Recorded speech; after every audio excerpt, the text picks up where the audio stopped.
참된 심을 경험하지 못하게 하는 것들이라는 제목으로 말씀을 나누겠습니다. 야고보서 3장 16절에 있는 말씀입니다.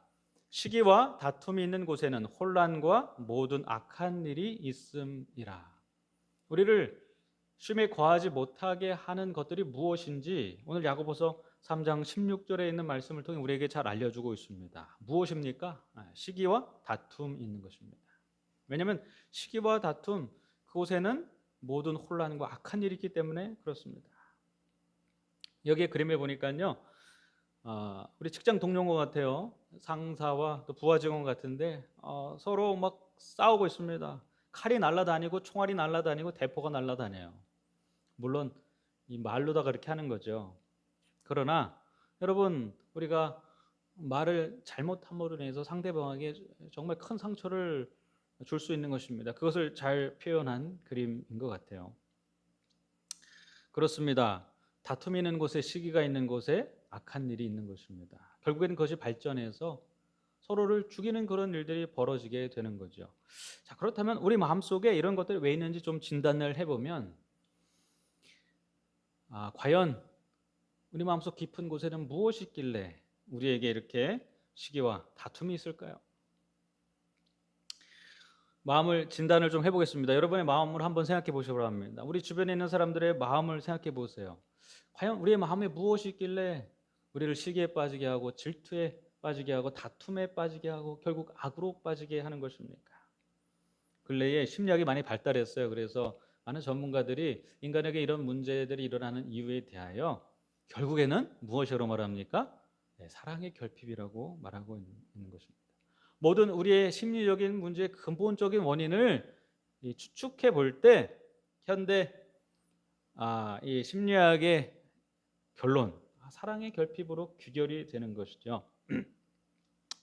그래서 사랑을 공급받아야 된다고 말을 해요. 여러분, 그런데 사랑을 얼마나 공급받아야 될까요?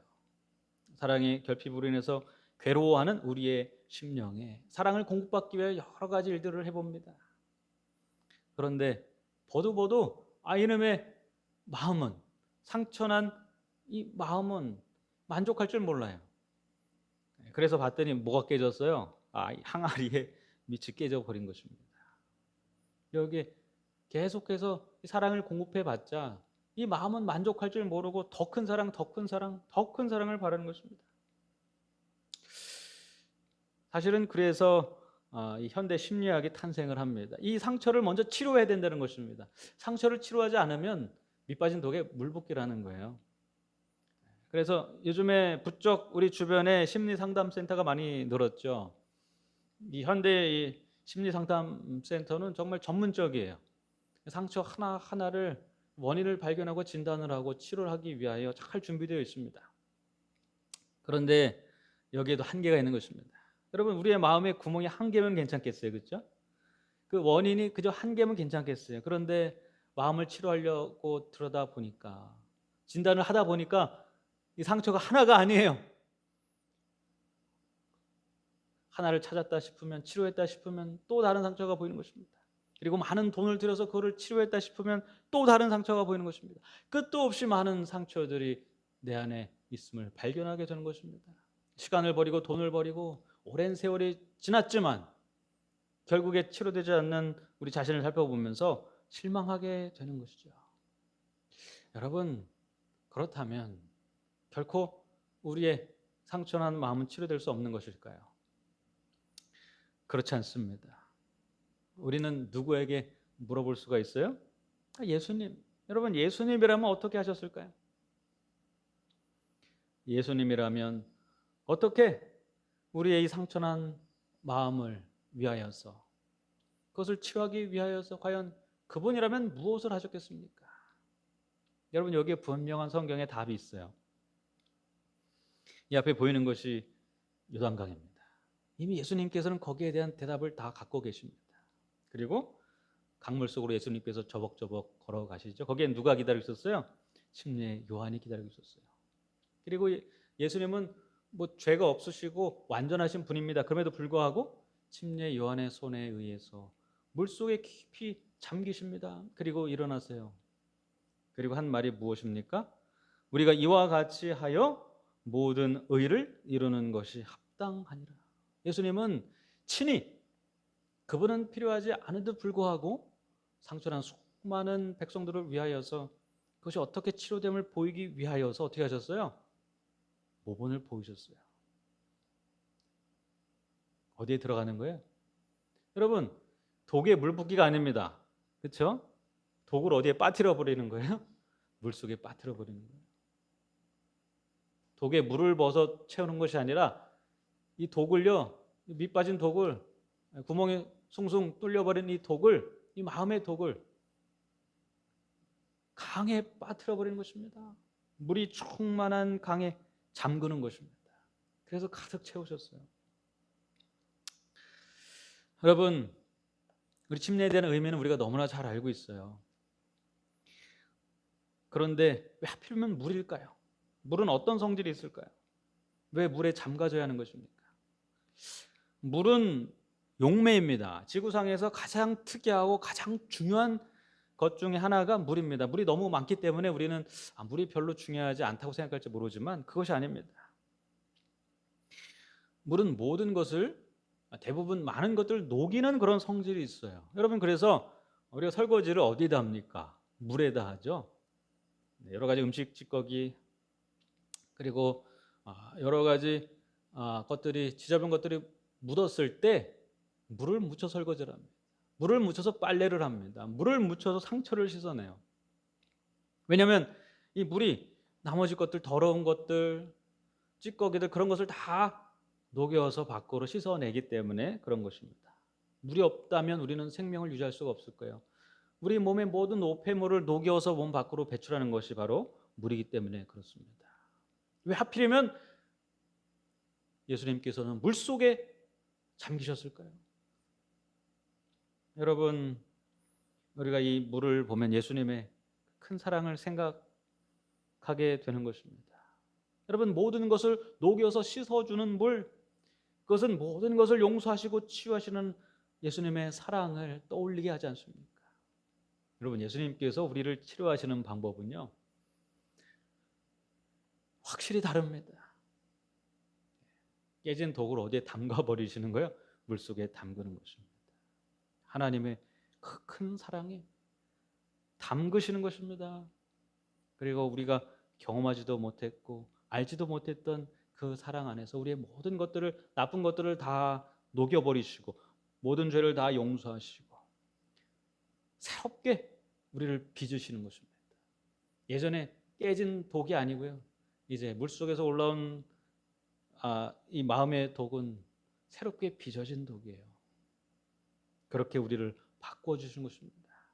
그것이 누구의 방법이냐면 예수님의 방법인 것입니다. 그것은 사람들이 전혀 알지 못하지만 예수님께서 우리를 위하여 베풀어 두신 완전한 구원의 방법인 것입니다.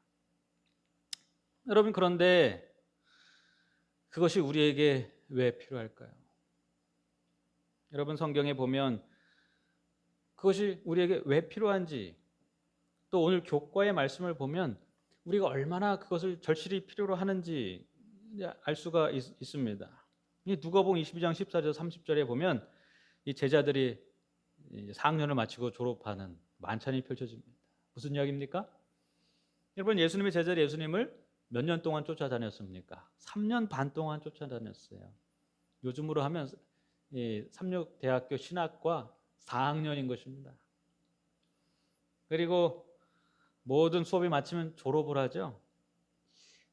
이 제자들이 예수님과 함께 이제 최후의 만찬에 모였어요. 졸업식이나 마찬가지입니다. 더 이상, 내일부터는 더 이상 예수님께서 그들에게 이 제자로서 그들을 데리고 다니시면서 이 학생처럼 그렇게 가르쳐 주시는 시간이 이제 지나는 것입니다.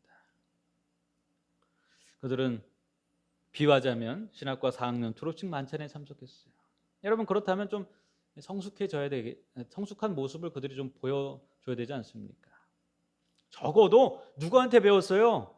예수님께 배웠습니다. 어떤 뛰어난 세상의 교수가 아니고 온 천지를 창조하신 예수님께서 직접 그들을 3년 반 동안 가르치셨어요.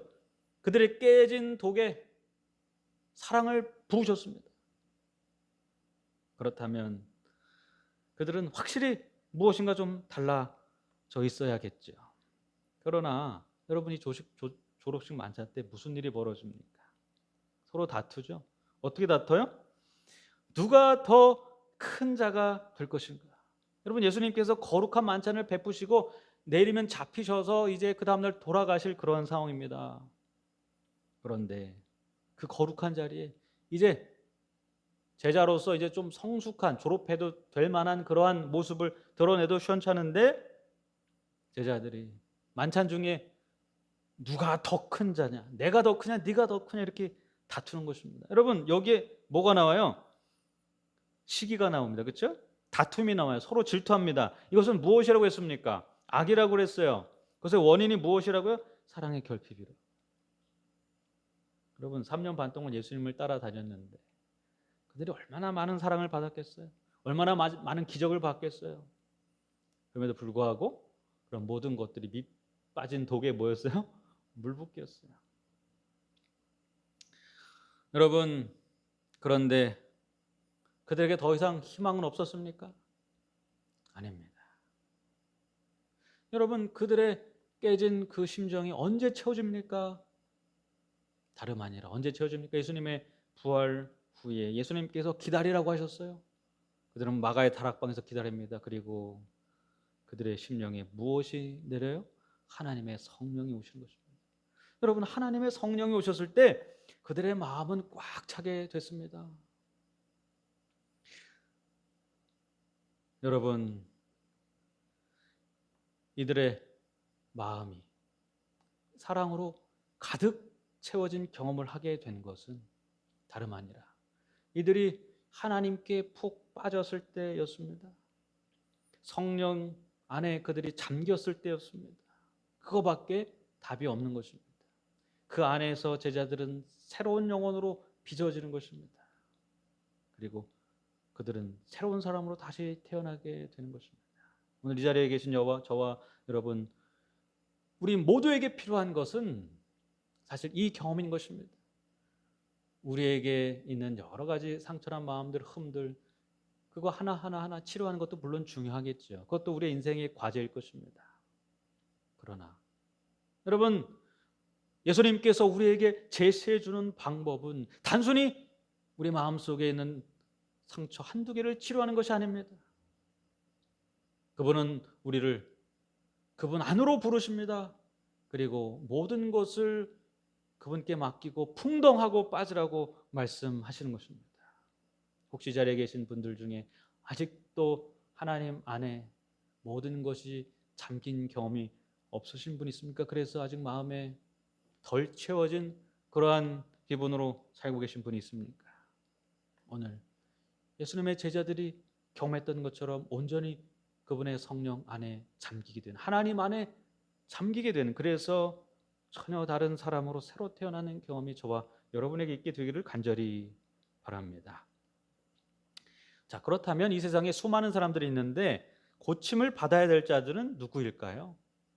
여기 성경에 두 가지 예가 나옵니다. 한 명은 누가복음 12장 13절에서 21절에 나오는 이 비유에 나오는 한 부자입니다. 여러분, 이 부자는 그런대로 잘 살았어요? 아니요, 상당히 모범적으로 살았어요. 이 부자는 재산이 많았습니다. 일을 열심히 했겠죠. 그리고 재산이 계속해서 축적이 됩니다. 곡식이 너무나 많아요. 물건들이 많습니다. 놓아줄 데가 없어요. 부럽지 않습니까? 그래서 창고를 따로 져야 됐어요. 그 많은 것들을 놓을 데가 없어서 창고를 져서 거기다 저축해야 될 정도로 그렇게 많은 것들을 소유하고 있었던 사람입니다. 세상 사람들이 볼 때는 얼마나 부럽겠습니까? 여러분, 요즘 같은 때 이렇게 어려운 시기에 재산이 많아서 돈 걱정 안 하고 사는 사람들 보면 얼마나 부러워요. 통장에 잔고가 넘치고요. 갖고 있는 자산 때문에 일을 안 해도 먹고 살 수 있는 사람들 얼마나 부럽습니까? 이 부자가 그런 사람이었어요. 그런 특별히 남에게 해를 끼치지 않았어요. 그리고 그가 그저 바란 것은 무엇이냐면 그저 내 곡간을 더 크게 져서 여러 해 쓸 물건을 많이 쌓아두고 그것들을 그냥 평안히 쉬면서 먹고 마시고 즐기는 것이었습니다. 단순히 그가 그걸 바랬어요. 남의 것을 빼앗지도 않았습니다. 열심히 사업 일을 해서 아마 재산을 모았을 것입니다. 여러분, 그런데 하나님께서는 그에게 무엇이라고 말씀하셨습니까? 하나님께서 그에게 말씀하신 것은 내가 오늘 밤에 어떻게 될지 모른다는 말씀이었어요. 그리고 네 것이 다른 사람 거가 될 수도 있다는 말씀이었어요. 여러분, 이 부자가 잘못한 것이 도대체 무엇입니까? 나의 삶을 위하여서 재산을 저축하고 그것을 즐기고 먹고 마시는 것이 안 좋은 것입니까? 오늘 이 부자가 착각한 것이 하나 있습니다. 그것은 무엇이냐면 나 혼자서 살 수 있다는 것이었어요. 나 혼자 모든 것을 이루었고 그것을 즐기면 된다는 것이었어요. 여러분, 그러나 이 부자가 알지 못하는 것은 나 혼자 살 수 없다는 사실을 몰랐습니다. 이 부자가 있기까지 사실 수많은 사람들이 필요했던 것입니다. 우리는 혼자로서 존재할 수 없고 서로 연결되어 있다는 사실을 몰랐어요. 주변을 돌아볼 줄 몰랐습니다. 주변에 가난한 자도 있고 마음이 상한 자도 있고 내 도움이 필요한 자도 있었는데 그들은 나와 상관없다고 생각했어요. 그래서 나 혼자만 즐겁게 살면 된다고 생각했어요. 그런 그에게 하나님께서 분명하게 알려주시죠. 하나님은 이르실 때 어리석은 자여 오늘 밤에 내 영혼을 도로 찾으리니 그러면 내 준비한 것이 누구의 것이 되겠느냐 하셨으니 하나님께서는 잘못한 게 없으세요. 왜냐하면 그 부자가 갖고 있던 것도 결국에는 누구로부터 온 거예요? 하나님께로부터 온 것입니다. 하나님께서 주신 것을 빼앗은 거예요. 그리고 사실 그 부자가 혼자 누리고 즐기려고 했지만 하나님께서는 그 부자가 혼자 존재할 수 없고 주변의 많은 이웃들과 함께 존재하는 그러한 존재임을 알려주셨어요. 그래서 그가 사망하면 결국에 그 모든 것은 자연스럽게 그 이웃에게 돌아간다는 말씀을 해주신 것입니다. 하나님은 사실을 말씀해 주신 거예요. 그것은 단순히 이 부자가 착각하던 거였습니다. 그저 나 혼자만 잘 먹고 잘 살면 되겠지라는 것에 대한 믿음을 깨셨어요. 그리고 실상을 보여주신 것입니다. 그 부자가 갖고 있는 것 모든 것 다 자기 스스로 한 것이 아니라 누군가로부터 왔음을 하나님께로부터 왔음을 알려주시고 그리고 마땅히 그것을 주변 이웃들과 나눠야 함을 알려주신 것입니다. 여러분, 하나님께서 이 부자에게 알려주신 것은 무엇이냐면 나 혼자만 그저 편히 살아야겠다. 여러분, 그런 생각도 뭐예요? 사실은 이기적인 그런 삶이라는 사실을 하나님께서 알려주신 것입니다. 두 번째는 마태복음 23장 1절에서 13절에 나옵니다. 여기 바리새인과 사두개인이 나옵니다. 이들은 예수님 당시에 이스라엘을 대표하는 지도자들이었어요. 바리새인은 아주 정통파였습니다. 이들은 겉으로 볼 때 완전해 보였어요. 매우 엄격하게 성경의 모든 율법을 준수했고 성경에 나타난 모든 것들을 믿었습니다. 모든 기적을 믿었어요. 사두개인은 달랐습니다. 매우 현실적인 자들이었어요. 매우 부유했습니다. 그들은 내 머리로 이해되는 것만 믿었어요. 그렇지 않은 것은 믿지 못했어요. 하지만 이 두 집단 모두 백성의 지도자로서 백성들에게 많은 것들을 요구하고 그리고 그들로 하여금 자신들을 따르게 했던 그런 자였습니다. 이들에게 잘못이 무엇입니까? 잘못이 없어 보여요. 그런데 오늘 예수님께서는 이들에게 무엇이라고 말씀하십니까? 그들의 잘못은 위선이라고 말씀하시는 것입니다. 오늘 교과 말씀입니다. 수요일의 말씀을 잠깐 좀 읽겠습니다. 예수님의 말씀에 따르면 우리도 우리가 말한 대로 행동하지 않으면 위선자들이 된다. 자신들에게는 관대하고 다른 사람들에게는 지나치게 엄격한 기준을 적용함으로 종교를 어려운 것으로 만들어 버리거나 겉으로 드러나 보이는 자신의 종교적 열정을 사람들이 칭찬해 주기를 기대할 때 하늘 아버지께 속한 영예와 안정을 본인 스스로가 받으려 한다면 그것 또한 우리가 위선자임을 드러낸다. 여러분, 우리의 모습은 어떻습니까? 혹시 이 부자처럼 그저 나 혼자만 편하게 살면 되겠지 그러고 있지는 않습니까?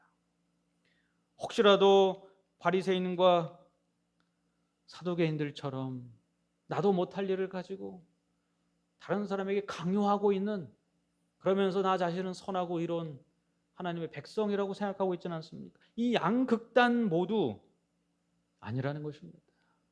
아니면 혹시는 우리 이 중간 어디에 있습니까? 그것도 아니라는 것입니다. 오늘 예수님께서 우리에게 말씀하시는 것은 무엇입니까? 우리가 참된 쉼을 어떻게 하면 경험할 수 있는 것입니까? 예수님께서 우리에게 기대하시는 것은 무엇이에요? 나 있는 곳에 너희도 있어라 하는 것입니다. 예수님께서 거하시는 곳에 그 처소에 우리도 있기를 바라는 것입니다. 이것보다 더 낮은 수준을 예수님께서는 원하지 않으세요. 그저 이 부자처럼 아니면 이 바리새인과 이 사두개인처럼 그렇게 적당히 살기를 원하지 않은 것입니다. 그분께서는 결국 그분께서 누리시는 그 참된 쉼과 평안을 우리에게 주시고자 우리를 그분이 있는 곳으로 데려가실 것입니다. 그래서 하나님 안에 우리가 온전히 거하고 그곳에서 집을 발견하게 하실 것입니다. 오늘 이 자리에 있는 저와 여러분 모두 여러분 우리의 현재의 삶에 만족하는 것이 아니라 예수님께서 우리에게 거하기를 원하시는 그 처소 하나님 안에 있는 그 처소 안에 거하기를 소망하게 되는 저와 여러분 되기를 간절히 바랍니다. 여러분 그래야만 우리에게 참된 구원과 참된 쉼과 참된 평화와 우리가 그토록 바랬던 하늘나라에서의 그 삶이 우리에게 주어진다는 사실을 잊지 않고 주님께서 우리에게 주시는 집에 주님과 함께 살기를 소원하는 저와 여러분이 되기를 간절히 바라면서 말씀을 하늘이신 아버지 오늘 우리 주변에 하나님의 평안에 우리가 거하지 못하게 하기 위하여 우리를 유혹하는 것들이 얼마나 많이 있습니까? 혹시 우리가 그런 유혹에 빠져서 오늘도 우리의 마음속에 시기와 질투와 원망과 여러 가지 악한 감정들로 말미암아 괴로워하면서 오늘을 그렇게 보내고 있었지는 않습니까? 오늘 그렇게 괴로워하는 우리에게 다가오셔서 단순히 한두 가지를 고치라고 말씀하지 않으시고 우리를 부르시고 하나님의 깊은 마음에 잠기라고 말씀하셨다는 사실을 우리에게 알게 하시니 감사합니다. 오늘 우리의 삶에 그저 우리가 알고 있던 그러한 신앙생활에 만족하는 것이 아니라 오늘 이 저녁 다시 한번 주님께 나아가 주님께서 바라셨던 하나님께서 마련하신 집에 거하기를 소원하는 하나님의 그 큰 사랑에 온전히 잠기기를 바라는 그러한 모든 성도들이 다 될 수 있도록 인도하여 주시옵소서. 그래서 주님께서 그토록 원하셨던 삶 주님의 집에 우리가 함께 거하는 삶 그러한 삶이 우리의 삶이 될 수 있도록 인도하여 주시고 하나님 안에서 새로 태어났음을 우리가 경험하는 그러한 귀한 주님의 성도들이 다 될 수 있도록 인도하여 주시옵소서. 이 자리에 머릿속에 우리 모든 성도에게 함께 하셔서 우리의 심령 속에 주님께서 부어주시는 성령의 은혜로 말미암아 모든 것이 새로 거듭났음을 경험하는 큰 축복과 은혜가 있게 되기를 간절히 바라오며 사랑이 충만하신 우리를 새롭게 거듭나게 하시는 예수님의 이름으로 기도드렸습니다. 아멘.